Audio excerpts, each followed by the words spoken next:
गिरफ्तारी के खिलाफ अरविंद केजरीवाल की याचिका पर दिल्ली हाईकोर्ट में फैसला सुरक्षित। आम आदमी पार्टी के member of parliament Sanjay Singh की कुछ देर में हो सकती है तिहाड़ जेल से रिहाई। केरल की वायनाड सीट पर राहुल गांधी ने दाखिल किया अपना पर्चा यानी नामांकन। विरोध में उतर गई लेफ्ट, गठबंधन में है साथ। बीजेपी में शामिल हुए जाने माने बॉक्सर विजेंद्र सिंह 2019 में कांग्रेस की टिकट पर लड़ा था चुनाव। कांग्रेस के लिए एक और बड़ा झटका। करप्शन से लेकर पार्टियों में मची भागम भाग तक जोरदार पॉलिटिकल एक्शन देखने को मिल रहा है। आज दिल्ली हाई कोर्ट में अरविंद केजरीवाल की याचिका पर सुनवाई हुई, लेकिन दोनों तरफ से जोरदार दलीलों के बाद कोर्ट ने फैसला सुरक्षित रख लिया। इस बीच आम आदमी पार्टी ने एक गंभीर आरोप लगाते हुए कहा कि जेल में केजरीवाल का वजन लगातार घट रहा है। हालांकि तिहाड़ के प्रशासन ने इस आरोप को सिरे से खारिज कर दिया। इस बीच राहुल गांधी केरल की वायनाड सीट पर अपना पर्चा दाखिल कर चुके हैं, लेकिन जिसे लेकर लेफ्ट आग बबूला है। लेफ्ट का कहना है कि अगर राहुल गांधी को बीजेपी को साउथ में टक्कर देना चाहते हैं तो वो तमिलनाडु और तेलंगाना जैसे राज्यों से भी चुनाव लड़ सकते हैं। केरल से ही क्यों? इसलिए केरल आने की क्या जरूरत थी? और इन सब के बीच विपक्ष में भागम भाग जारी है। बॉक्सर विजेंद्र सिंह कांग्रेस छोड़कर बीजेपी में शामिल हो गए हैं, तो दूसरी तरफ महाराष्ट्र में कांग्रेस के बहुत बड़े नेता संजय निरुपम बेहद नाराज बताए जा रहे हैं। तो आज इन तमाम मुद्दों पर होगी देश की सबसे बड़ी चुनावी घमासान पर चर्चा, क्योंकि तापमान भी बढ़ा हुआ है।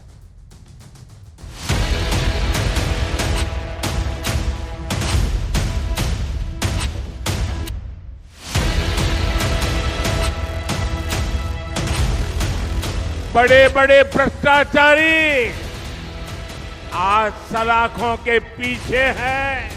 भ्रष्टाचारी चाहे कितना ही बड़ा क्यों ना हो, एक्शन होगा, जरूर होगा।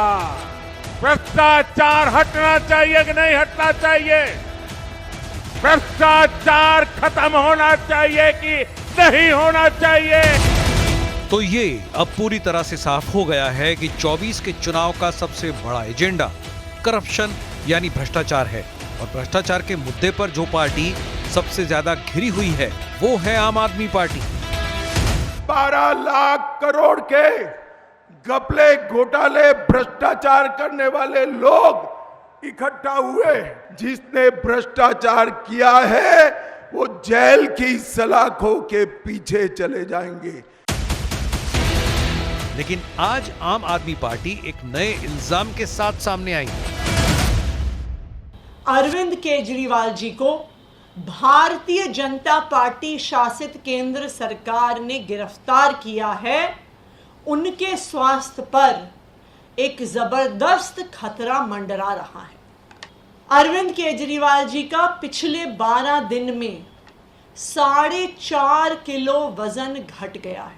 देखिए, दिल्ली सरकार का जो जेल विभाग है वो दिल्ली सरकार के अंदर ही आता है, तो सरकार तो इनकी है। उनको चाहिए कि अपने अधिकारियों से भी कहें कि उनका ध्यान रखें। अरविंद केजरीवाल को बिस्तर घर का मिल रहा है, खाना उनकी पत्नी खुद बना के भेज रही हैं, तो कमी किस चीज़ की रह गई है?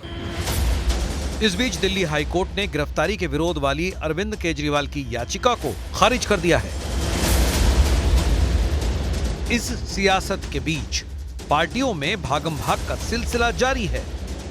बॉक्सर विजेंद्र कांग्रेस छोड़ बीजेपी में आ गए। टिकट न मिलने से नाराज महाराष्ट्र से बीजेपी सांसद उन्मेष पाटिल ने उद्धव गुट का दामन थाम लिया। और बिहार के मुजफ्फरपुर से भी बीजेपी सांसद अजय निषाद ने कांग्रेस का हाथ थाम लिया। इस बीच राहुल गांधी ने वायनाड से आज पर्चा भर दिया है। जो लड़ाई है ये लोकतंत्र और कॉन्स्टिट्यूशन, संविधान को बचाने की लड़ाई है।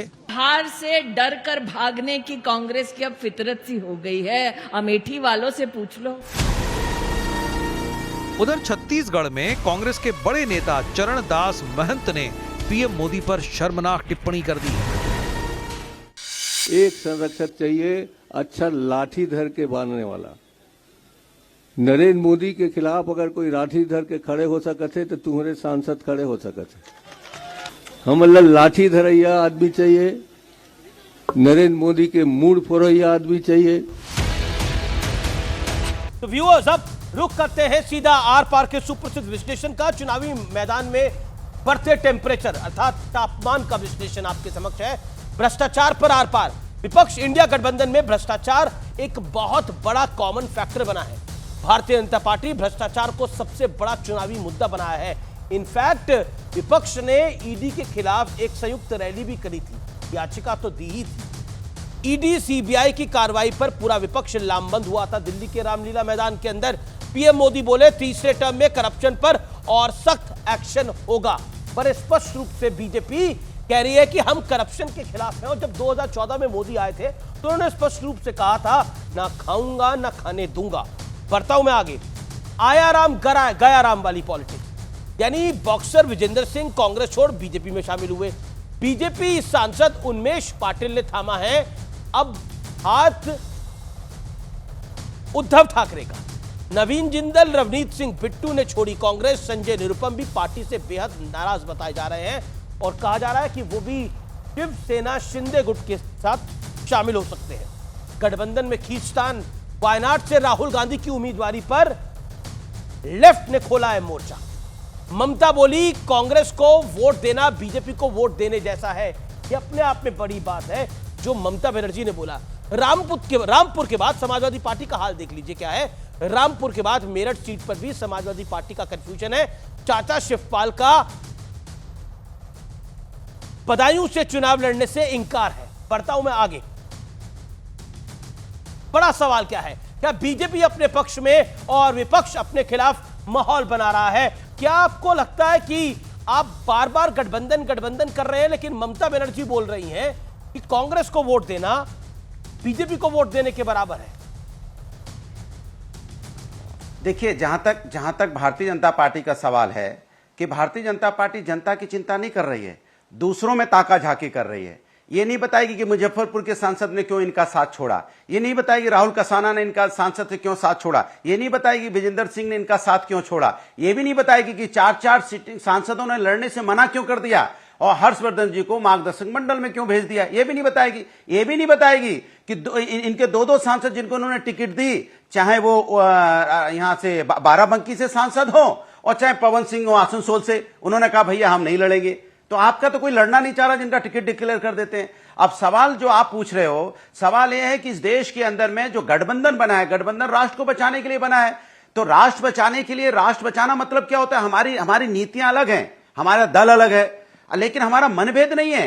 क्योंकि हमको पता है कि लोकतंत्र बचाना है, संविधान बचाना है, महंगाई बेरोजगारी से निजात दिलानी है, इसलिए हम सब एक हैं और हम सब मिलकर सत्ता के खिलाफ, भारतीय जनता पार्टी के खिलाफ लड़ रहे हैं। महंगाई बेरोजगारी एक सेकंड, आप जल्दी में विजेंद्र सिंह को भी कांग्रेस में ज्वाइन करा के वो कांग्रेस छोड़ के बीजेपी के अंदर आए हैं। जल्दी में आपने उनको विजेंद्र सिंह को आपने उनको कांग्रेस ज्वाइन करवा दी, वो कांग्रेस छोड़ कर आए। एक सेकंड आप सुनिए। बीजेपी ज्वाइन कराया, बीजेपी आप कह रहे हैं कि बीजेपी ताका झाकी, एक सेकंड, बीजेपी ताका झाकी कर रही है।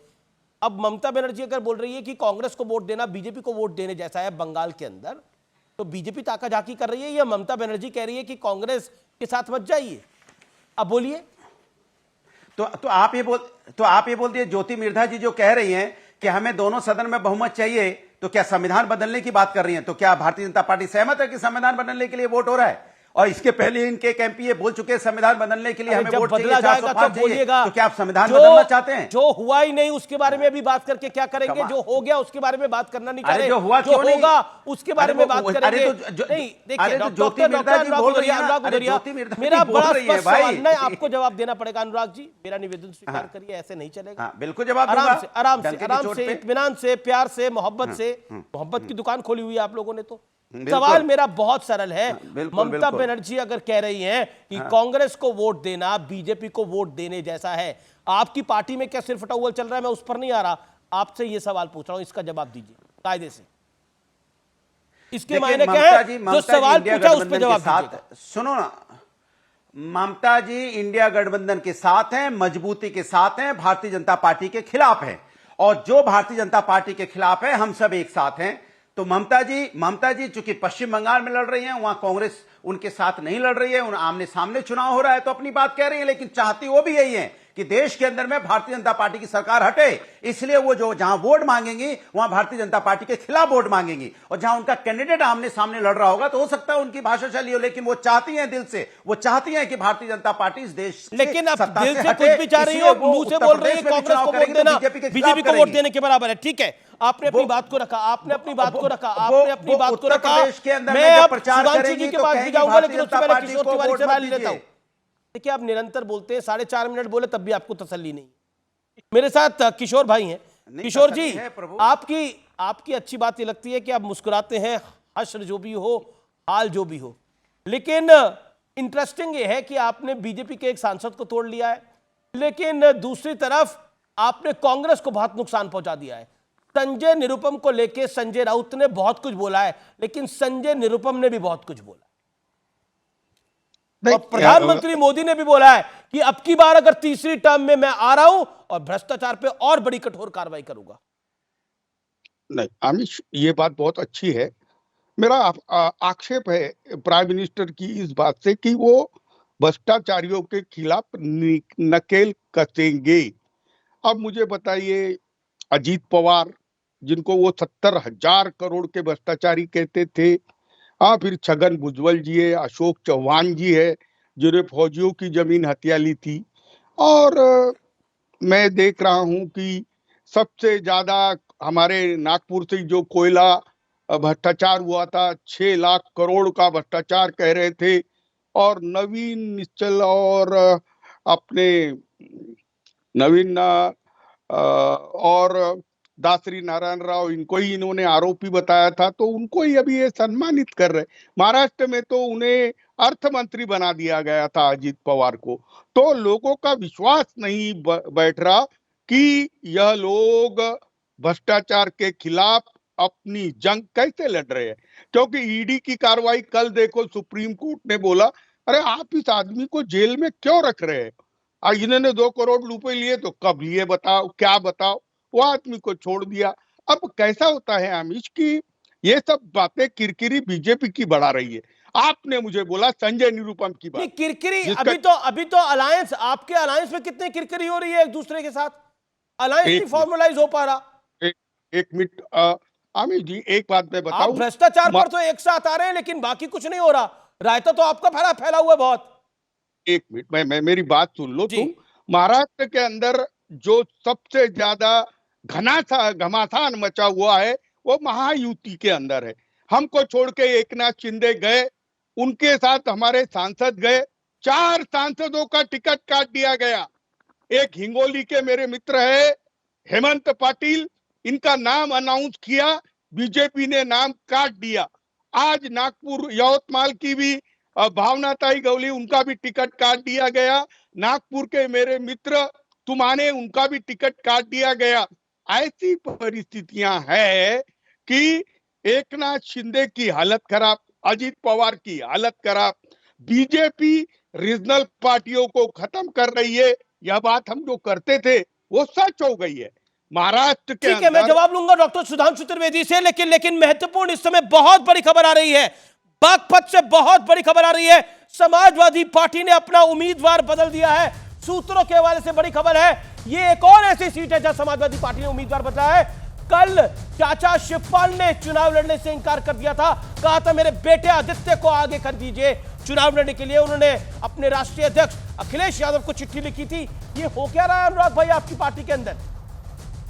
कोई चुनाव लड़ना नहीं चाह रहा, कोई लड़वाना नहीं चाह रहा, ये खेल क्या हो रहा है? सुन लीजिए, योगी आदित्यनाथ ने आज बोला है चुनावी रैली के अंदर कि हम कैंडिडेट डिक्लेयर करते हैं और ये भाग जाते हैं। ये भागना ही तो हुआ है। देखिए ऐसा फलाना नहीं लगेगा, ढमकाना लड़ेगा। भाई ये हमारे, अरे बोलने दीजिए। हमारे पार्टी के अंदर में लोकतंत्र है। जब वहां कार्यकर्ता सम्मेलन हुआ बदायूं में, कार्यकर्ता सम्मेलन में जनता ने कहा कि आप यहां पे लेके आइए कैंडिडेट, उनके बेटे का नाम लिया, बोले आप उनको लेके आइए क्योंकि यूथ कैंडिडेट यहां पे लड़ेगा तो हम लोग भारी मतों से जीतेंगे। ये कार्यकर्ता सम्मेलन में मांगा गया, कार्यकर्ता सम्मेलन में नाम अनाउंस हुआ। ये कोई कार्यकर्ता सम्मेलन से ही वहां पे जनता की मांग पे यह चिट्ठी लिखी गई राष्ट्रीय नेतृत्व को कि भाई ऐसा है कि यहां पे टिकट जो मांगी जा रही है, लोकतंत्र है, लोग चुनाव लड़ने से भाग रहे हैं, आप कह रहे हैं लोकतंत्र है। कहां भाग रहे हैं? अरे अरे चुनाव लड़ने के लिए आ रहे हैं, कहां भाग रहे हैं? भागा कौन है? कार्यकर्ता ने नाम मांगा, अभी नाम अनाउंस हो जाएगा। शिवपाल यादव ने इंकार कर दिया, भारतीय जनता पार्टी रही है। जैसे चुनाव लड़ने से इंकार कर दिया। कंफ्यूजन पार्टी में है कि एक सीट पे 4-4 दावेदार हो गए हैं, 4-4 लोगों को खड़ा कर रही है पार्टी, पहले एक को, फिर दूसरे को, फिर तीसरे को, फिर चौथे को। भाई आदित्य आपको ऐसा नहीं कंफ्यूजन है। नहीं लग रहा है? आदित्य यादव के नाम पे कार्यकर्ता ने नहीं कोई कंफ्यूजन नहीं है। कार्यकर्ता सम्मेलन में शिवपाल जी मौजूद थे। कार्यकर्ताओं ने कहा आदित्य यादव जी को लड़ाइए, यहाँ पे आदित्य यादव जी यहाँ से जीत के जाएंगे, भारी मतों से जीतेंगे। कार्यकर्ता के कहने के अनुसार वहां पे रिक्वेस्ट भेजी गई राष्ट्रीय नेतृत्व को। मतलब कार्यकर्ता ने बोला कि शिवपाल जी के बेटे को लड़वाइए तो वो चुनाव जीतेगा। कार्यकर्ताओं ने बोला कि शिवपाल जी के बेटे को लड़वाइए चुनाव, वो चुनाव जीतेगा। कार्यकर्ता लड़के चुनाव नहीं जीत सकता। की मांग है, आदित्य यादव की मांग है। अगर आदित्य यादव की मांग है तो आप क्या कर लोगे? जब कार्यकर्ता मांग रहा है तो कर क्या लोगे आप? कार्यकर्ता कह रहा है आदित्य यादव को लड़ाइए, तो आपको कार्यकर्ता की बात माननी पड़ेगी कि नहीं माननी पड़ेगी? ये भारतीय जनता पार्टी की थोड़ी है कि हमने यहां से अनाउंस कर दिया और सुबह लिस्ट आ गई, उसमें से भारतीय जनता पार्टी में थोड़ी, भारतीय जनता पार्टी में तो राजनाथ सिंह ने अपने बेटे की टिकट खुद से देने से इंकार कर दिया था। भारतीय जनता पार्टी में तो राजनाथ सिंह ने अपने बेटे को खुद से टिकट देने से इंकार कर दिया था। कहा मैं अपने बेटे को खुद से टिकट नहीं दे सकता, उनके बेटे नहीं दे सकता। टिकट लौटाया था पंकज सिंह ने, और ये ऑन रिकॉर्ड है, बात ऑन रिकॉर्ड है। पॉइंट ये है, अब बागपत में क्या हुआ? ऑन रिकॉर्ड है कि वो एमएलए है, ऑन रिकॉर्ड है कि उनका बेटा एमएलए है नोएडा से। क्या बात कर रहे हैं आप? जनता गुमराह मत कीजिए, उनका बेटा एमएलए है नोएडा से। गलत है, नोएडा से एमएलए बनाया हुआ है, और आप कह रहे हो कि नोएडा से एमएलए कब बना? वो पहली बार नोएडा से एमएलए कब बना? 2017 के अंदर। उससे पहले उनको कब टिकट मिला था? और जब राजनाथ सिंह ने मना कर दिया था? आपकी जानकारी है नहीं, इसलिए आप ये बात कह रहे हैं। इसलिए अनुराग भाई मैं आपको बोल रहा हूं, जानकारी नहीं। पॉइंट नंबर 2, बेटे को टिकट क्यों मिला? में क्या राजनाथ सिंह का बेटा है कि नहीं? वो राजनाथ सिंह जी के बेटे हैं कि नहीं? कमाल की बात करोगे आप भी। भारतीय जनता पार्टी में किसी का बेटा, किसी का भाई अगर एमपी बन जाए तो परिवारवाद नहीं। हमारे यहाँ किसी का भाई बेटा एमपी बन जाएगा तो परिवारवाद है। ये तो पहला डेफिनेशन मुझे मिल रहा है भैया। कि भैया बीजेपी में रहेंगे तो बाप बेटे के रिश्ते अलग होते हैं, और समाजवादी में रहोगे तो बाप बेटे के रिश्ते अलग होते हैं। अखबार में एक अखबार के आंकड़े के अनुसार, एक जाने माने अखबार के आंकड़े के अनुसार 32 से 34 लोग यादव परिवार के समाजवादी पार्टी में या तो किसी पद पर है, या सांसद है, या विधायक है, या कौन से पद पे या फिर पार्टी के किसी पद पर है, या फिर अरे भाई गिना दीजिए ना। अरे मैं तो गिनाने को बोल रहा हूं, गिना दीजिए। काहे को यार, आप गिना दीजिए यहाँ पे कौन कौन है अभी यहाँ पे मंत्री है, या कौन कौन एमएलए परिवारवाद से बना दीजिए। अरे भाई जनता अगर चुनेगी किसी को, आपको याद होगा पिछली बार 80 लोगों को टिकट दी गई थी, 5 लोग जीते थे। जनता ने किसको जिताया था? मैनपुरी जिताई थी कि नहीं जिताई थी? आजमगढ़ जिताया था कि नहीं जिताया था? बदायूं जिताया था कि नहीं जिताया था? अब अगर जनता किसी को जिताएगी तो हम जनता का अपमान तो नहीं कर सकते ना देश के अंदर में। ये लोकतंत्र है, जनता जिसको जिताएगी वो जीतेगा, जनता जिसको हराएगी वो हारेगा। लेकिन हराया भी तो था। कमाल है भाई। 14 में हराया, 17 में हराया, 22 में हराया, अब 24 की बारी है। अरे तो वही जनता जिताती है ना, तो वही जनता जिता रही है ना। 14 में कितने लोग जीते थे आप बताइए? 19 में कितने लोग जीते थे आप बताइए? कौन कौन जीते थे मैं आपसे पूछना चाहता हूं। सुधांशु त्रिवेदी इस समय की बहुत बड़ी खबर आई है। सुधांशु त्रिवेदी बहुत बड़ी खबर आई है कि अब समाजवादी पार्टी अपना एक और कैंडिडेट बदल रही है। सूत्रों के वाले से खबर है, कल चाचा शिवपाल यादव ने बोला था मेरे बेटे को दे दे, और अनुराग भदौरिया कह रहे हैं वो काबिल है और पार्टी चाहती है वो लड़े, कार्यकर्ता चाहते हैं कि वो टिकट लड़े, वो उनको टिकट मिले, वो चुनाव लड़े। नहीं, जो अनुराग जी कह रहे हैं मैं उनकी बात का बिल्कुल समर्थन करता हूं। उनकी काबिलियत होती है, और काबिलियत सिर्फ परिवार के चश्मे से दिखती है। मुलायम सिंह जी जो धरती पुत्र थे, उनको पहले काबिलियत दिखी थी अपने भाई शिवपाल जी में, फिर रामगोपाल जी में, फिर बेटे में, फिर भतीजे में, फिर बहू में, फिर दूसरे में। तो मतलब वो बात ठीक है कि उनको उसी हिसाब से दिखती है, और आखिर में धरती पुत्र जो कहलाते थे वो केवल पुत्र के नेता बन के रह गए। यह स्थिति थी, इसमें कोई नई बात नहीं है। और मैं इसीलिए कहना चाहता हूं कि ये जो रैलियां हो रही हैं, 31 मार्च को जो रैली हुई, इसका ना लोकतंत्र बचाने से मतलब है, ना मोदी जी को हटाने से मतलब है। इसका उद्देश्य केवल परिवार बचाना है और अपने अपने भ्रष्टाचार को छुपाना है। वास्तविकता यह है, और इसी कारण से इसमें कोई नई बात नहीं। अगर अनुराग जी से पूछा जाए कि अपने प्रथम परिवार के किसी एक व्यक्ति का नाम बता दें, यानी मुलायम सिंह जी के फर्स्ट ब्लड रिलेटिव या अखिलेश यादव जी के फर्स्ट ब्लड रिलेटिव में किसी एक का नाम बता दें जो राजनीति में किसी न किसी पद पर ना हो, तो नहीं बता पाएंगे। यह वास्तविकता में परिवारवाद होता है, और इस कारण से जब सारी योग्यताएं उसी आधार पर देखी जाती हैं तो नैसर्गिक नेतृत्व नहीं उभरता। जैसे भारतीय जनता पार्टी में पिछले 60-70 सालों में आप देखिए नैसर्गिक नेतृत्व उभरा, एक के बाद एक लोग ऐसे उभर के आए, अटल जी, उसके बाद मोदी जी, इस ढंग के नेता उभर के सामने आते रहे। इनके यहां क्या होता है कि जब से इनकी पार्टी बनी है तब से बिल्कुल एक सूत्रीय, एक स्वरूप में चल रहा। 1989 से 90 में इनकी पार्टी बनी थी और तब से एक ही परिवार के हाथ में सब कुछ है। और जो हमारे अभी तिवारी जी बैठे हुए हैं, बताइए वहां तो क्या स्थिति आ गई। कहां स्वर्गीय बाला साहब ठाकरे जी कहते थे मेरे परिवार का कोई भी व्यक्ति कभी सरकार में नहीं रहेगा। बाला साहब ठाकरे जी का वीडियो अवेलेबल है जिसमें उद्धव ठाकरे जी भी बैठे हुए हैं, राज ठाकरे जी भी बैठे हुए हैं और वो दोनों का नाम लेके कह रहे हैं मैं जब चाहूं तो उद्धव या राज में से कोई भी सरकार में आ सकता है, मगर ठाकरे परिवार का कोई व्यक्ति नहीं आएगा। और आखिर में वो जिजीविषा इतनी प्रबल हो गई कि जाके कांग्रेस के साथ समझौता कर लिया। ये कारण से समस्या होती है। तो आज की भारत की राजनीति की जो विचित्रताएं हैं वो हमारे विपक्षी दलों की जो स्वार्थपरता है या जो सत्ता लोलुपता है उसके कारण ये समस्याएं उत्पन्न हुई हैं। इनका भारतीय जनता पार्टी और मोदी जी से कोई लेना देना नहीं है। जो गृह मंत्री अमित शाह जी ने कहा था कि महाराष्ट्र में दोनों पार्टियां शिवसेना और एनसीपी एक पुत्र मोह में टूटी, एक पुत्री मोह में टूटी। तो वही स्थिति यहां किशोर तिवारी से जवाब ले लेते हैं इस बात का के साथ। किशोर तिवारी जी, किशोर तिवारी शिवसेना से, शिवसेना उद्धव गुट से। किशोर जी नहीं, देखो जैसी जैसी परिस्थितियां आई महाराष्ट्र के अंदर, हमें सरकार देने के लिए उद्धव जी को आना पड़ा और उन्होंने 2.5 साल बहुत अच्छे तरीके से सरकार चलाई। उद्धव जी नहीं आए, शरदराव पवार लाए शर्त रख के। ये तो आपको भी पता किशोर भाई बात, शरदराव पवार ने शर्त रखी कि उद्धव जी बनेंगे और पॉलिटिकल पंडित कहते हैं यही करके उन्होंने उद्धव जी को फंसा दिया। ऐसा कुछ नहीं है। अब देखो ना कैसी आंधी है उनकी। मैं अभी बता रहा हूं सुधांशु जी, महाराष्ट्र के अंदर आपकी कितनी सीटें फंसी है महायुति में, कितने उम्मीदवार बदले जा रहे हैं। आपके उम्मीदवारों को टिकट नकारा जा रहा है तो वो पार्टी छोड़ दे रहे हैं। आपने एकनाथ शिंदे को लिया और उसके सांसदों को लिया और आपने 4 सांसद उनके बदल दिए, वो सांसद बगावत पे उतरे। आप देखो ना आपकी पार्टी में कितनी बगावत हो रही है, महायुति के अंदर कितना संघर्ष हो रहा है और आप महाविकास आघाड़ी से लड़ोगे। आपका जो मुद्दा था, जो आप नहीं थे जब मैं बात कर रहा था, आपने महाराष्ट्र ये एक पूरे इंडिया में चल रहा है और अजीत पवार उसके क्लासिक एग्जाम्पल है। मोदी जी जो भी कहते हैं कि ना खाऊंगा ना खाने दूंगा, जी। अजीत पवार जी को लेके जो किरकिरी बढ़ी है, क्योंकि अजीत पवार पर इन्होंने 8 दिन पहले बोला 70,000 करोड़ के करप्शन के चार्जेस है और उनको अभी क्लीन चिट देते, चार्जशीट में उनका नाम नहीं रहता। छगन भुजबल को क्लीन चिट देते। ऐसा नहीं होना चाहिए। ठीक है, जवाब ले लेते हैं। ओके सुधांशु। वैसे मैं तिवारी जी से पूछना चाहूंगा, अजीत पवार जी को क्लीन चिट कब मिली थी? वो डेट बता सकते हैं आप?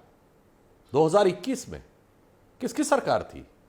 महाविकास आघाड़ी की सरकार ने उस केस को क्लोज किया। कोई भी कुछ भी बोल देता है और हम जहां तक कहना चाहते हैं, हम तो अपने आरोपों पे कायम है। यदि हमने किसी के बारे में आरोप रखा तो हमने किसी से केस विड्रॉ नहीं किया है। आप चेंज हो गए। आप लोगों की सरकार का आधिकारिक बयान था कि हमारी सरकार में कोई भ्रष्टाचार नहीं हुआ। 1 मिनट पूरी बात कर लूं सर। महाविकास आघाड़ी सरकार का ऑफिशियल स्टेटमेंट था सरकार के तौर पे, बतौर सरकार, कि हमारी सरकार में कोई भ्रष्टाचार नहीं हुआ। कांग्रेस का ऑफिशियल बयान था कि ऐसा कुछ हुआ ही नहीं। कि आज कांग्रेस कह रही है छाती ठोक ठोक के, हां हमारी सरकार में भ्रष्टाचार हुआ था, घनघोर भ्रष्टाचार हुआ था, हमने भ्रष्टाचार किया था। पहले हां या ना बोल दीजिए, तब हम उस बात का जवाब देने को तैयार हैं। ठीक है, जवाब किशोर तिवारी शाह रिप्लाई। किशोर शाह रिप्लाई। इसके बाद बहुत बड़ी खबर आ रही है एक और, मैं उसका रुख करूंगा। ओके किशोर तिवारी संजय निरुपम को शिवसेना उद्धव ठाकरे की वजह से कांग्रेस छोड़नी पड़ रही है। वो कह रहे हैं कि शिवसेना उद्धव ठाकरे ने कांग्रेस को अपने मन मुताबिक झुका दिया है, दबा दिया है। वहां ममता बनर्जी दबा रही है, वहां सपा दबा रही है, वहां बिहार में आरजेडी दबा रही है, पप्पू यादव की चला टिकट काट दी गई। हुआ कि नहीं हुआ? कन्हैया कुमार का जो पूरा मैटर हुआ, जेएनयू में जो पूरी वारदात हुई और जो उन पे आरोप लगे, टुकड़े टुकड़े भारत तेरे टुकड़े होंगे, उन्होंने कहा था, ये आरोप उन पे मढ़ा गया, बोला गया। उसके बाद उनकी टिकट को उनको इंश्योर किया गया कि वो चुनाव न लड़ पाए, जिसको कांग्रेस सबसे बड़ा नेता बता रही थी। यानी आप सब खेल खेल रहे हैं कांग्रेस की दुकान, कांग्रेस की लुटिया डुबोने का। संजय निरुपम छोड़ रहे हैं, संजय राउत खुश है। संजय निरुपम कांग्रेस पार्टी छोड़ रहे हैं, संजय राउत ताली बजा रहे हैं और आप भी ताली बजा रहे हैं। अरे आमिष, सुधांशु है ना बोलने को, तुम मैंने तो पॉइंट रखा आपके सामने, मैंने आपके सामने पॉइंट रखा। मेरे को जवाब देना। संजय निरुपम को आज कांग्रेस ने उनके स्टार प्रचारकों के लिस्ट से निकाल दिया। इसका मतलब महाराष्ट्र के अंदर जो 21 सीटें शिवसेना को मिली है, उसमें कोई विवाद नहीं है, उम्मीदवारों में कोई विवाद नहीं है, कांग्रेस के सीटों में कोई विवाद नहीं है, शरद पवार के सीटों में कोई विवाद नहीं है। और सुधांशु जी, जो माहौल है अभी, जो माहौल है उसमें किसानों की नाराजगी। ठीक है, जवाब ले लेते हैं। सुधांशु आपका जवाब, सुधांशु त्रिवेदी आपका जवाब पूर्ण कर दो भैया। ओके संग, आपकी आवाज कट रही है, मैं वापस आऊंगा आपके बाद। सुधांशु त्रिवेदी 30 सेकंड। विपक्ष ने बोला सर 16 मिनट। इन्होंने कहा है सर, संजय निरुपम ने, इनको कहना है संजय निरुपम को स्टार प्रचारक की सूची से बाहर कर दिया। संजय निरुपम ने तो ओपनली बयान दिया कि कांग्रेस कार्यकर्ता खिचड़ी चोर का साथ नहीं देंगे। आपके गठबंधन सहयोगी और आपकी पार्टी के प्रत्याशी को सरेआम कांग्रेस का नेता, सामान्य नेता नहीं, जो मुंबई कांग्रेस अध्यक्ष रह चुके हैं, वो खिचड़ी चोर की संज्ञा दे रहे हैं और आप इतने पे खुश हैं कि स्टार प्रचारक नहीं है। क्या साहब, आप लोग यही समस्या है, सबके पुराने घाव इतने गहरे हैं कि संजय बीजेपी ज्वाइन कर रहा है, जो एनडीए ज्वाइन कर रहा है, वो आदमी क्या अच्छा बोलेगा हमको? सुधांशु जी, ये क्या चल रहा है? आप तो चारित्र्य संपन्न आदमी है, ऐसी घटिया राजनीति में आप कहां गिर गए? मैं वही तो कह रहा हूं, जिसको आप पार्टी में ले रहे हैं। ने कांग्रेस छोड़ दी क्या? वो कांग्रेस के नेता हैं और खिचड़ी चोर बोल रहे हैं आपके प्रत्याशी को। आपने कहा है वहीं रहो और किरकिरी करो, आपने कहा है। आपके पास कितने दिन से टच में है वो? अच्छा, कितने दिन से टच में है वो? आप उनका कृपा शंकर बनाना नहीं चाहते आप, क्योंकि आपको मालूम है वो किरकिरे वाले हैं, वो आपकी भी। अब देखिए, अब मुझे लगता है अमीश जी, आपको इंडी गठबंधन के दूसरे सहयोगी से पूछना चाहिए। अब शिवसेना ने यह कह दिया कि संजय निरुपम भारतीय जनता पार्टी से डिक्टेट ले रहे, मतलब कांग्रेस की बेइज्जती की इंतहा कर दी कि कांग्रेस का इतना सीनियर नेता जो अभी तक स्टार प्रचारक की लिस्ट में था, जो मुंबई कांग्रेस का अध्यक्ष रह चुका है, उसको शिवसेना कह रही है कि वो बीजेपी के इशारे पे काम कर रहा है। और उसके बाद भी कांग्रेस उनके साथ, ऐसे कहते हैं, हिंदी में कहावत होती है, 100 जूते खाएं तमाशा फिर भी देखें।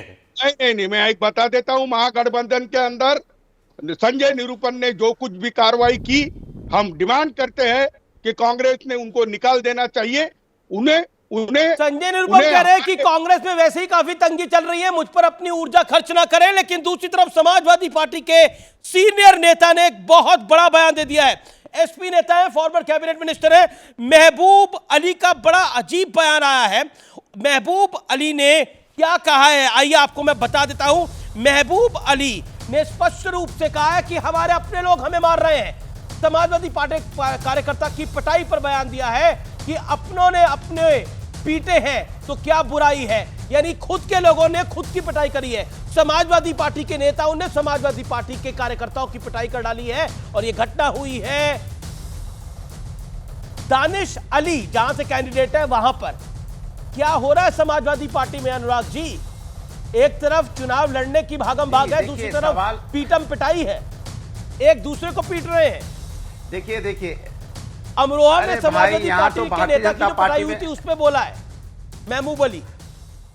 नहीं, आपको आप मोहब्बत की दुकान, आप मोहब्बत की दुकान खोल रहे थे, इन्होंने पिटाई की दुकान खोल दी है। बोलने नहीं देंगे आप, दिक्कत ये नहीं, दिक्कत ये है कि आप सवाल का जवाब नहीं देते। दिक्कत ये है कि आप अपने घर में नहीं देखते। दिक्कत ये है कि आप बोलने नहीं दे रहे हैं। दिक्कत ये है कि आप बोलने नहीं देते। प्रश्न है साइंस पे, आप फारसी में जवाब देते। अरे सुन तो लीजिए। हाँ तो सुन लीजिए। मोहब्बत की दुकान खोल रहे थे, इन्होंने पिटाई का मकान बना दिया। दोगे आप? ठीक हो गया, सवाल हो गया। एक सवाल को 20 बार पूछते हो, इससे नहीं कोई खुश होगा। सुनिए, मैं पूछ रहा हूं, भारतीय जनता पार्टी में जूतम पेजार देखा आपने?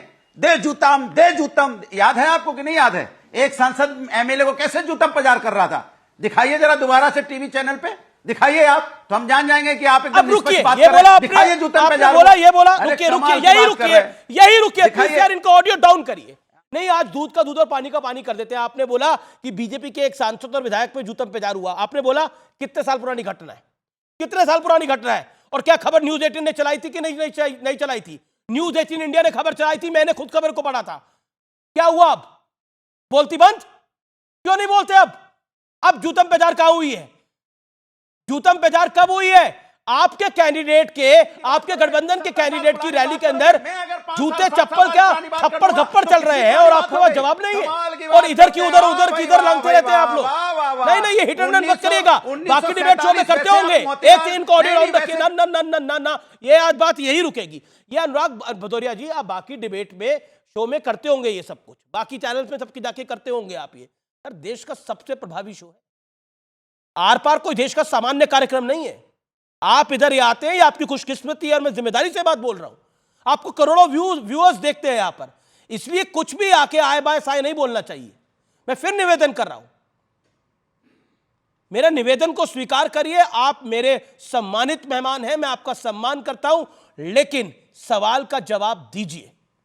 आपके नेता महबूब अली ने बोला है, और अभी कुछ देर पहले बोला है, इसीलिए खबर हमने प्ले करी है। जवाब दीजिए इस बात का, फिर आगे बढ़ेंगे। आज मैं आपसे बता रहा हूं, नहीं वैसे आप 1970 की बात करेंगे, नहीं करते आप। सुधांशु जी तो 1970 1980 के नीचे तो उतरते नहीं है, 1950 में भी जाएंगे, और सारी गलती नेहरू फैमिली और नेहरू की बात करेंगे, उनके जब वो प्राइम मिनिस्टर थे। मैंने 6 साल पुरानी बात याद दिला दी तो इतनी पुरानी बात हो गई, इतनी पुरानी बात हो गई। अरे वाह अमीर जी, ये तो हद है, ये भी हद है कि मैं अगर वो 70 साल की बात करेंगे, मैं 7 साल की भी बात कर दूंगा तो ये पुरानी बात हो जाएगी। ये नहीं चलेगा। पार्टी में किसी तरह की कोई बात होती है, कार्यकर्ताओं में किसी न किसी वजह से आपस में मिसअंडरस्टैंडिंग होती है, वो लोग आइडेंटिफाई हो पाए जिन्होंने पिटाई करी थी, निपट जाता है। उसमें पिटाई जो करी थी, लोग आइडेंटिफाई हो पाए, वो बात खत्म, लोग आइडेंटिफाई हो पाए। अरे वो बिल्कुल, जो आपस में, मेरी बात तो सुन लीजिए, ये कार्यकर्ताओं में आपस में कभी भी मतभेद रहते हैं। ऐसा नहीं कि समाजवादी में है, किसी में कार्यकर्ताओं में होती है।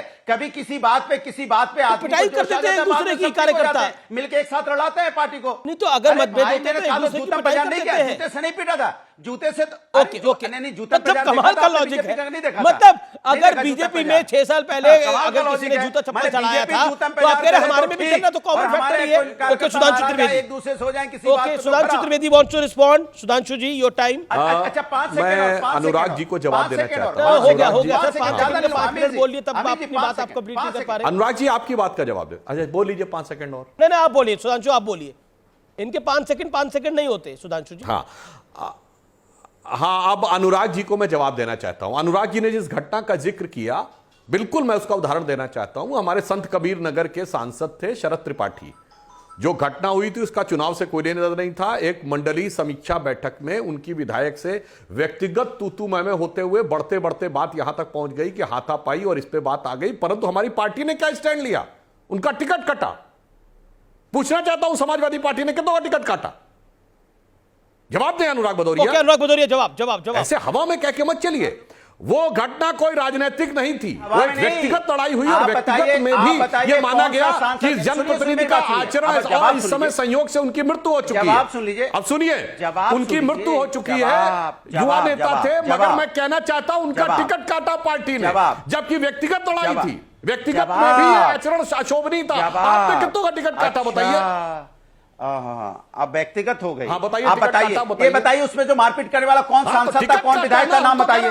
कौन सांसद, कौन विधायक ने मारपीट की? बोलिए, बताइए किसने मारपीट की? अरे प्रभु क्या बात कर रहे हो? मैंने ये संस्कार आपके पार्टी के जूते से मारेगा कोई सांसद एक विधायक को, और आप कहोगे कि हमने टिकट काट दिया?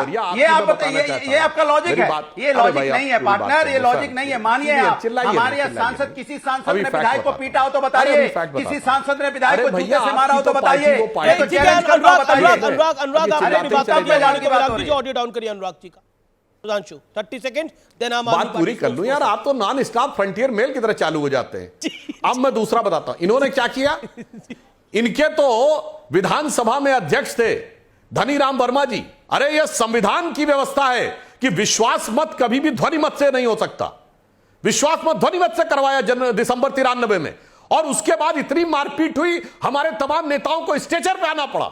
जिसमें वर्तमान में हमारे राजस्थान के गवर्नर कलराज मिश्रा जी के सर पे चोट लगी और केसरीनाथ त्रिपाठी जी स्ट्रेचर के ऊपर आए। उसके बाद 22 अक्टूबर 1997 को समाजवादी पार्टी की सरकार में उस समय इतनी मारपीट हुई संसद के उत्तर प्रदेश विधानसभा के अंदर कि कई लोगों को चोटें आई। और आप तो वो हैं जिन्होंने 1994 में सपा की सरकार में मुलायम सिंह के शासनकाल में इलाहाबाद उच्च न्यायालय में दंगाई घुस गए, उनको फौज बुलानी पड़ी क्योंकि यूपी पुलिस कुछ कर नहीं रही थी। मायावती जी के साथ 1995 में स्टेट गेस्ट हाउस कांड हुआ, कितनों पे कार्रवाई की बता के जाना।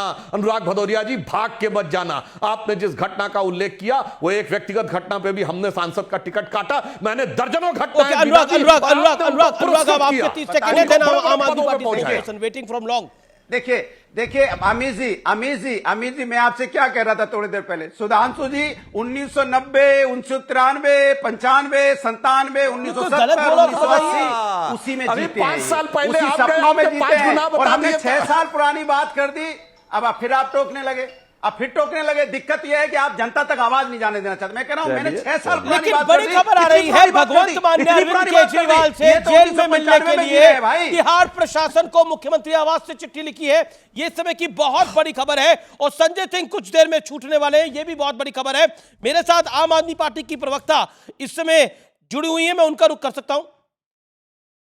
अभिनंदिता माथुर जी, अभिनंदिता जी मेरा स्पष्ट रूप से सवाल है, आज एक आप लोगों ने आरोप लगाया कि अरविंद केजरीवाल का वजन कम हो रहा है, लेकिन तिहाड़ प्रशासन ने बोला कि वजन तो जितना था उतना ही है, घर का खाना मिल रहा है और जो उनको और सुविधाएं चल रही हैं वो भी मिल रही हैं। क्या कहना चाहती हैं? और अब ये मामला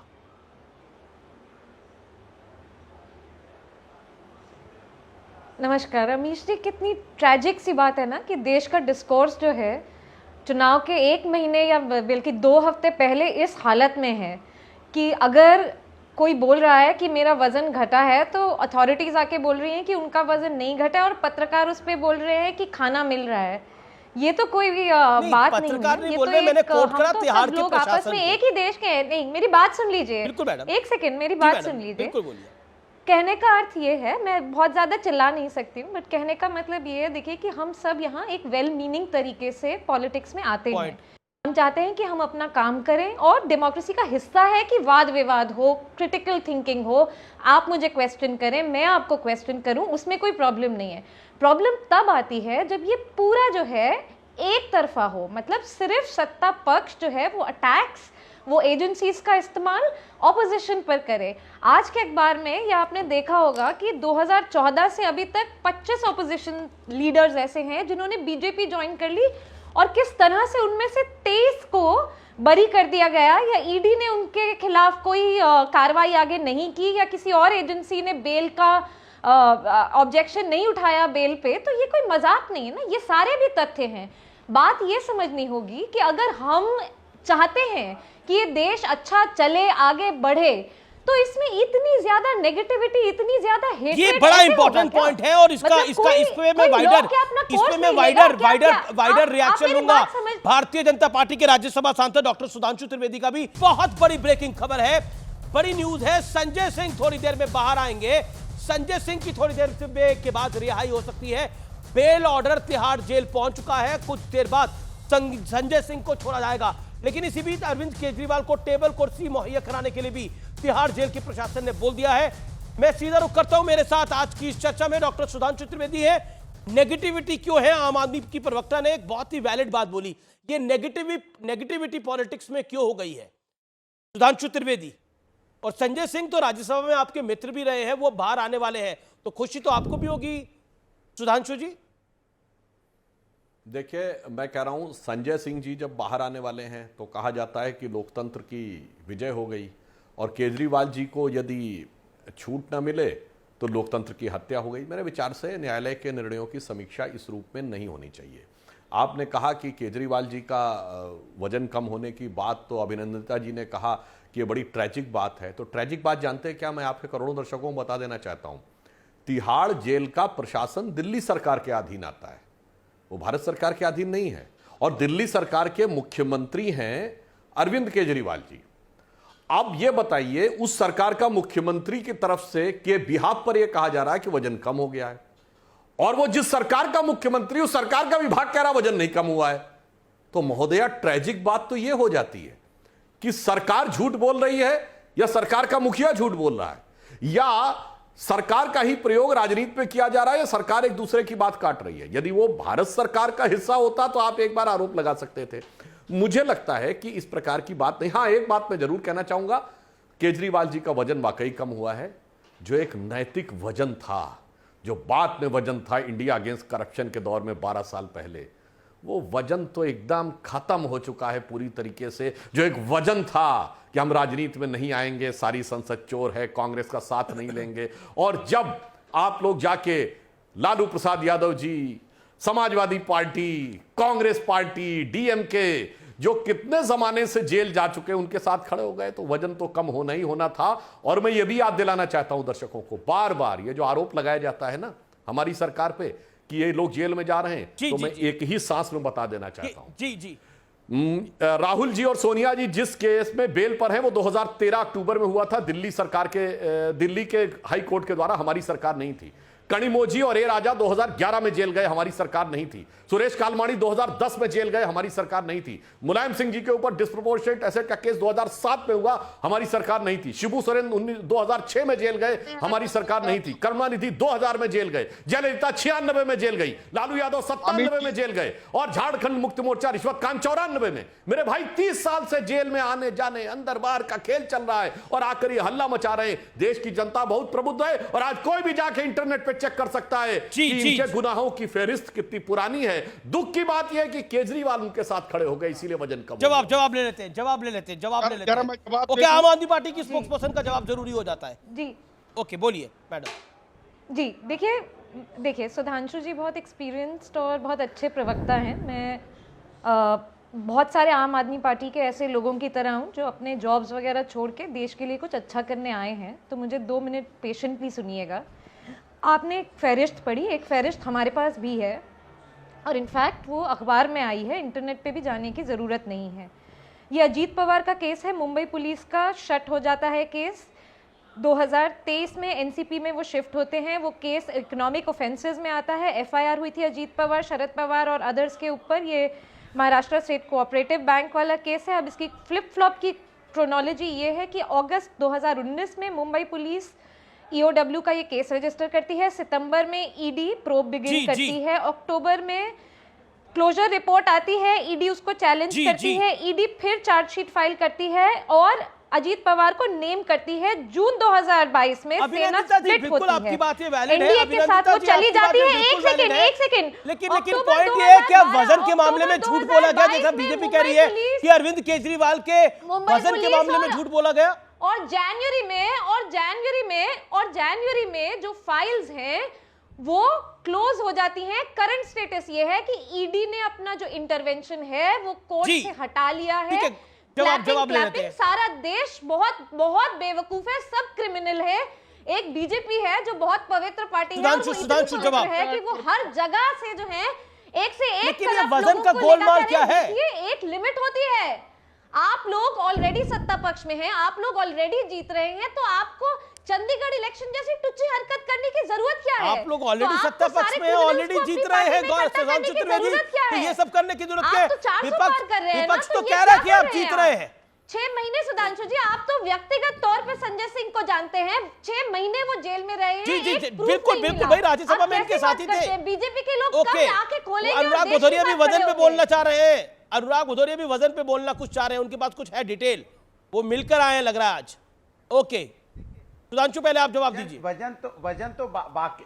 एक सेकेंड, आप मिल के आए, मैं आपसे डिटेल लूंगा क्या? आप मिल के आए हैं तो मैं डिटेल आपसे लूंगा। 10 सेकंड ज्यादा नहीं, एक सेकंड मिल के आए हैं तो आप खड़ा करिएगा। एक सेकंड सुधांशु, पहले सुधांशु का रिप्लाई जरूरी है, ऐसे नहीं होगा, ऐसे नहीं होगा। सुधांशु जी देखिए, अभिनंदता जी ने जो बोला, ये बताइए 2019 के सेकंड हाफ में सरकार किसकी थी महाराष्ट्र में? तो महाविकास आघाड़ी की सरकार। अजीत पवार पे मैं पहले भी बोल चुका हूं, उनकी क्लोजर रिपोर्ट कब फाइल की गई? 2021-22 में, तब महाविकास आघाड़ी की सरकार। जो आप बोल रही हैं, ये इंडियन एक्सप्रेस की वो न्यूज है जिसमें सिर्फ हेडिंग में ये लिखा है। आप अगर न्यूज में पढ़ेंगे तो उसमें क्लोजर का कोई उल्लेख नहीं है और ना कोई डॉक्यूमेंट दिया हुआ है कि कौन सा केस क्लोज हुआ। हमने किसी का केस क्लोज नहीं किया है, पर समस्या यही है कि आपने जब ये उत्तर दिया तो आपने मेरी इस बात को स्वीकार कर लिया कि ये लोग पिछले 3 पीढ़ी अपने में टर्न पे आप बोल रही थी, मैंने डिस्टर्ब नहीं किया। झूठा है क्या? आप बोल रही थी, मैंने डिस्टर्ब नहीं किया। कृपया आपने अपने टर्न पे बोलिए। जब आपने ये बात बोली तो आपने मेरी बात का, अरे भाई आपने बोल चुकी वो, अब मैंने अपनी टर्न का इंतजार किया, आप भी अपने टर्न का इंतजार करिए। जब आपने ये बात बोली तो आपने स्वीकार कर लिया कि 1990 से ये लोग जेल आते जाते रहे हैं, तो आपका यह आरोप पूरी तरीके से धराशायी हो गया कि ऐसे दूध के धुले थे जो 2014 के बाद पॉलिटिकल वेंडेटा के चलते जेल में जाने लगे। पहली बात यह साफ हो गई। दूसरा, आप जिस आर्टिकल की बात कर रहे हैं उसके अंदर बताइए कौन कौन से केस की क्लोजर रिपोर्ट लगी है। किसी केस की क्लोजर रिपोर्ट नहीं लिखी है, सिर्फ उसमें हेडिंग लिखा और उसके बाद जिन क्लोजर रिपोर्ट्स का वर्णन, उसमें बहुत सारे तो इन्हीं के सरकार के समय में विड्रॉ हुए हैं। हमने किसी का कोई केस विड्रॉ नहीं किया है। केस विड्रॉ क्या होता है अनुराग भदौरिया की पार्टी से पूछिए। 2007 में मुलायम सिंह के खिलाफ केस होता है। देखिए ये पुराने केसेस की तरफ हम जाएंगे तो उस पर ऑलरेडी 5 मिनट की चर्चा हो चुकी है। लेकिन अभिनंदिता जी जो सबसे मूल सवाल है, जो सबसे पॉइंट सवाल है, उसका 20 सेकंड में जवाब। ये वजन का मामला क्या है?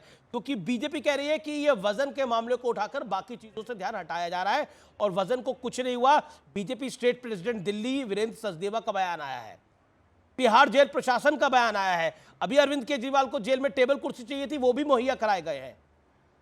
तो ये वजन का गोलमाल क्या है?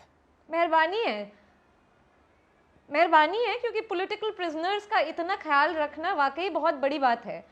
देखिए पॉलिटिकल प्रिजनर्स, वजन का बात ये है, बिल्कुल पॉलिटिकल प्रिजनर्स हैं, बिल्कुल, क्योंकि ये फहरिस्त जो है ये इतनी बड़ी लिस्ट है। मैं एक फंडामेंटल बात ये कह रही हूँ जिसका जवाब नहीं है कि प्रफुल्ल पटेल आपकी पार्टी में क्या कर रहे हैं, अजीत पवार आपकी पार्टी में क्या कर रहे हैं, हेमंत बिस्वास आपकी पार्टी में क्या कर रहे हैं। कुछ कहना चाह रहे हैं वजन के ऊपर।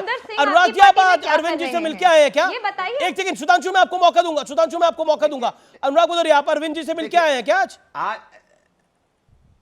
देखिए बड़ी कमाल की बात है, वजन तो सुधांशु जी का गिर गया है। इतनी नफरत, आपके साथी थे, बोल देते हमें खुशी है। मुझे तो खुशी हुई जब आप राज्यसभा में गए थे। मैंने कहा मुझे अच्छा लगता है कि मेरा साथी एक राज्यसभा में गया है। अरे वो जेल से बाहर आए संजय सिंह कि आपका सुधांशु जी जेल से बाहर आए थे, जेल से छूट के आ रहा तो खुश होइए ना। अरे जेल से छूट के आ रहा, खुश होइए ना। चलिए अब आर-पार में वक्त हो गया है सत्य और तथ्य का। लेकिन सत्य और तथ्य आज वार्निंग है आप लोगों के लिए, जरूर देखिए। आज मैं आपके सामने एक ऐसा मुद्दा लेके आया हूं व्यूअर्स, जिसका सरोकार आपके घरों से है। इसका सीधा इंपैक्ट, असर आपके छोटे छोटे बच्चों पर है और इसका खामियाजा भी आपका परिवार भुगत रहा होगा या भुगतेगा। मैं ये क्यों कह रहा हूं? आजकल परिवारों में ये प्रथा आम है, सामान्य सी बात है कि चलो आज खाना घर पे नहीं बनाएंगे बल्कि बाहर से मंगवाएंगे। यानी किसी फूड डिलीवरी एप्लीकेशन से खाना ऑर्डर करना आजकल बेहद कॉमन ट्रेंड और सरल बन चुका है। और इस ट्रेंड पर भरोसा इतना है कि खाने की डिलीवरी के बाद उसकी क्वालिटी के बारे में कोई जांच पड़ताल तो करने की आवश्यकता ही नहीं है जी। बाहर से आया तो अच्छा होगा। कुछ वक्त पहले तक तो फोन का जमाना था, रेस्टोरेंट्स को फोन करके खाना ऑर्डर किया जाता था। अब एप्स का जमाना है तो ऑफर्स की भरमार है, यानी मील पर डील है।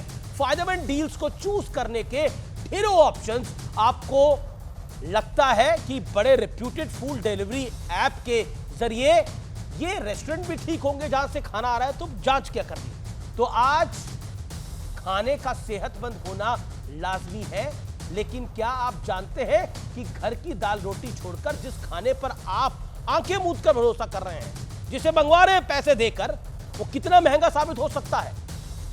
आप सोचेंगे आज अचानक ऐसी बातें मैं क्यों कर रहा हूं, अमीश देवगन में क्या हो गया है, वो ऐसी बात क्यों कर रहा है। और वो मैं आज इसलिए बात कर रहा हूं कि पटियाला की एक लड़की ने केक ऑर्डर करा अपने जन्मदिन का, और वो केक जानलेवा निकला। जोमेटो के थ्रू वो केक ऑर्डर हुआ और वो केक जानलेवा निकला और उस जानलेवा केक से उसकी जान चली गई।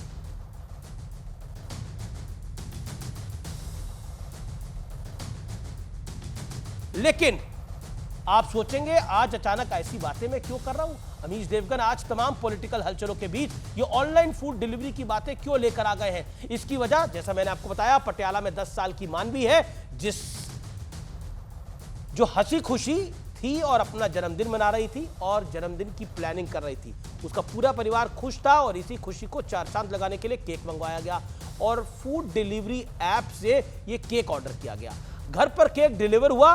मानवी ने हंसी खुशी के साथ एक बड़े ऐप से, ज़ोमैटो से ये केक ऑर्डर हुआ था और केक मंगवाया गया। लेकिन उस जन्मदिन के बाद की सुबह वो कभी नहीं देख पाई, क्योंकि सुबह होते होते उसने दम तोड़ दिया था। ये परेशान करने वाली खबर है, क्योंकि इस बेकरी से केक, जिस बेकरी से केक मंगवा गया था, वो जांच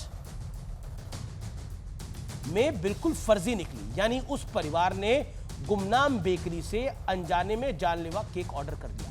लेकिन ऐप वाले इस सिस्टम पर भरोसा इतना है कि किसी ने कल्पना नहीं की होगी कि वो बर्थडे केक उस परिवार के लिए किसी बुरे सपने जैसा साबित होगा। और ये सिर्फ पटियाला की बात नहीं है, ऐसी कई किस्से कहानियां हैं। ऐसा लगता है कि रेडीमेड खाने का चलन लोगों ने आंखें बंद करके स्वीकार कर लिया है और शायद वो अपनी जान से ऊपर इस खाने को रखते हैं, वो मील को नहीं ऊपर रखते। घर का मील फायदेमंद है, ये डील फायदेमंद नहीं है, ध्यान रखिएगा।